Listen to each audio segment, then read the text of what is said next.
Buenas tardes, mi nombre es Raicy Delgado, soy residente del primer año de obstetricia y ginecología y le vamos a hablar un poco del ciclo menstrual.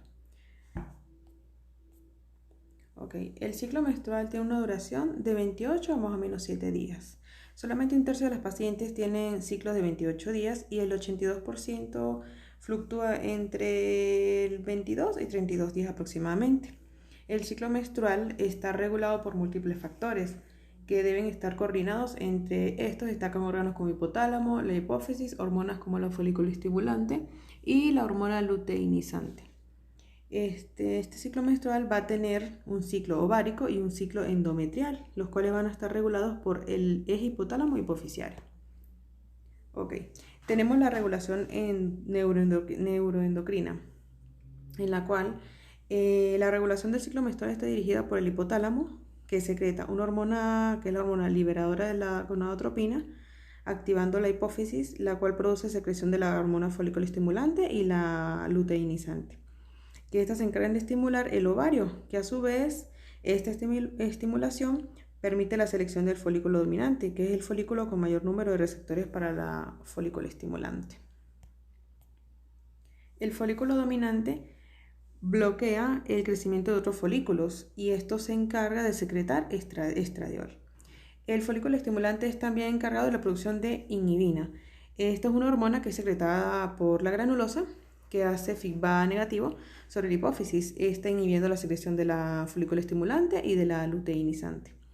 Posterior a la ovulación, el folículo dominante, por acción de la hormona luteinizante, se convierte en cuerpo lúteo, el cual se encarga de la producción de progesterona, hormona responsable de la maduración endometrial. En cuanto al ciclo ovárico, tenemos para modo de repaso la morfología del ovario, el cual el ovario tiene forma ovalada, mide de 2 a 5 centímetros de longitud, tiene de 1.5 a 3 centímetros de ancho, de 0.5 a 1.5 centímetros de espesor. Durante la edad fértil su peso es de 5 a 10 gramos, está compuesto por 3 partes.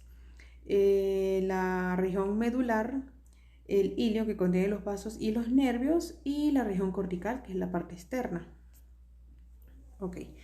El ciclo ovárico tiene entonces la fase folicular, tiene la ovulación y la fase lútea. En la fase folicular, la hormona folículo estimulante estimula el ovario, el crecimiento de los folículos primordiales seleccionados. La bajada de esta hormona selecciona el folículo dominante, que es aquel con mayor capacidad de respuesta a la hormona folículo estimulante.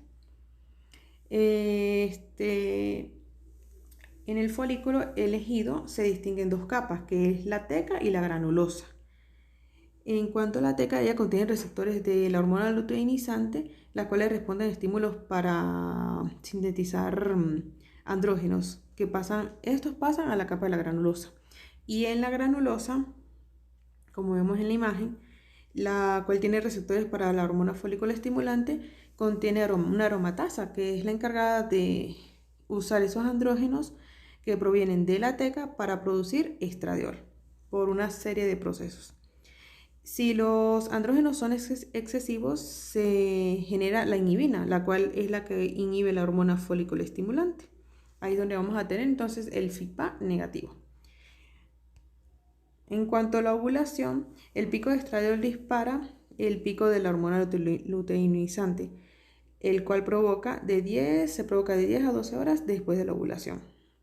Y la fase lútea, una vez expulsado el ovocito, las células de la granulosa estimuladas por la hormona luteinizante aumentan de volumen y se cargan de lipoides, lo que se constituye así entonces el cuerpo lúteo. Tenemos el ciclo endometrial. El endometrio sufre cambios preparatorios para albergar el ovocito. En el endometrio se distinguen dos capas, una que es la basal y la otra la funcional. En la capa basal se sitúan en los fondos de sacos glandulares, entre un tejido conjuntivo denso que no sufre cambios ni se descama en la menstruación, a diferencia de la capa funcional que sí se descama en cada menstruación y también es de tejido conjuntivo que alberga células. En el ciclo endometrial vamos entonces a tener una fase proliferativa y una fase secretora. En la fase proliferativa se produce por un crecimiento glandular en el endometrio, uterino, provocado por estímulo estrogénico.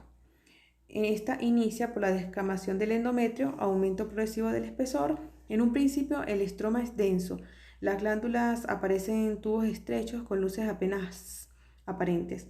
En la segunda semana hay un ensanchamiento de las glándulas haciendo visibles sus luces y el estroma no tiene el mismo ritmo de crecimiento, las glándulas se hacen más flexuosas en la parte media y profunda del endometrio. Tenemos la otra fase que es la fase secretora. Esta tiene lugar la maduración de glándulas y el estroma endometrial debido a la producción de progesterona y también de estrógenos. Ok. Aquí tenemos en este ciclo menstrual ambas fases, las que ya mencionamos, tanto la fase folicular como la fase lútea. En una primera parte tenemos la fase folicular, en la cual predominan los estrógenos y también se le denomina fase proliferativa. Y en la segunda parte del ciclo tenemos una fase lútea, en la cual predomina la progesterona y también se le denomina fase secretora. Aproximadamente son reclutados unos 50 folículos primarios y de ellos de 5 a 20 evolucionan a folículos secundarios. Y de esto uno solo es el que va a progresar a folículo maduro o folículo de Graf. El proceso folicular está estimulado por la hormona folículo estimulante, que va a tener entonces predominio en la primera parte del ciclo, es decir, en la fase folicular. Y esos niveles van a estar por encima de la hormona luteinizante. A medida que madura el folículo, estos aumentan las células de la granulosa y aumenta la cantidad de receptores, que trae como consecuencia un aumento de los niveles de estrógeno. Es decir, que la primera parte del ciclo, como ya les dije, va a estar predominando los estrógenos, van a estar por encima de la progesterona.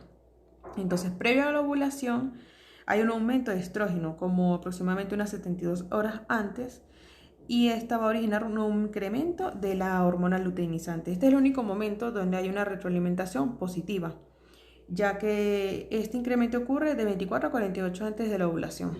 Entonces, sabemos que para el estímulo para que se origine la ovulación, tenemos que tener unos aumentos de los niveles de estrógeno, los cuales van a provocar una retroalimentación positiva hacia la hipófisis y así a un aumento de los niveles de la hormona luteinizante, es decir, el pico de la LH.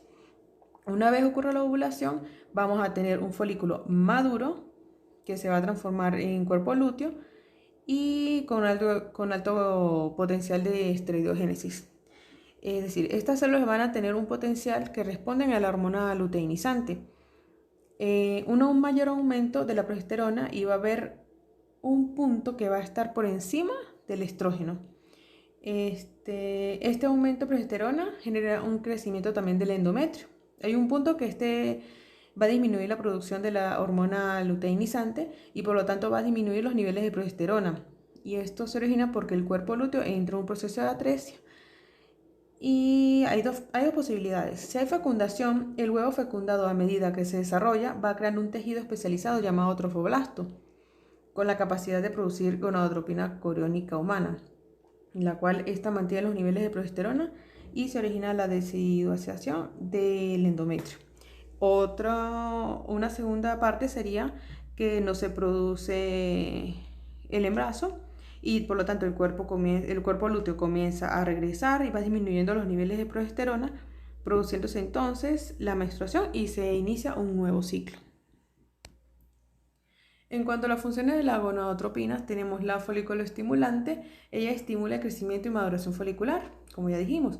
Selección del folículo estimulante estimula la producción de estrógeno por células de la granulosa, estimula la formación de nuevos receptores para la propia folículo estimulante y luego para la hormona luteinizante.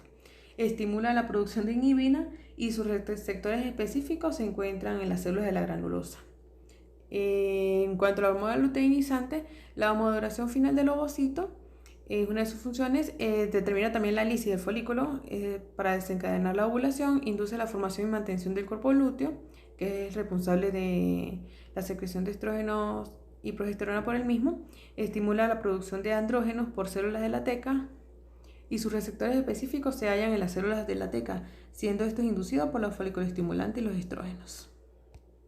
Muchas gracias.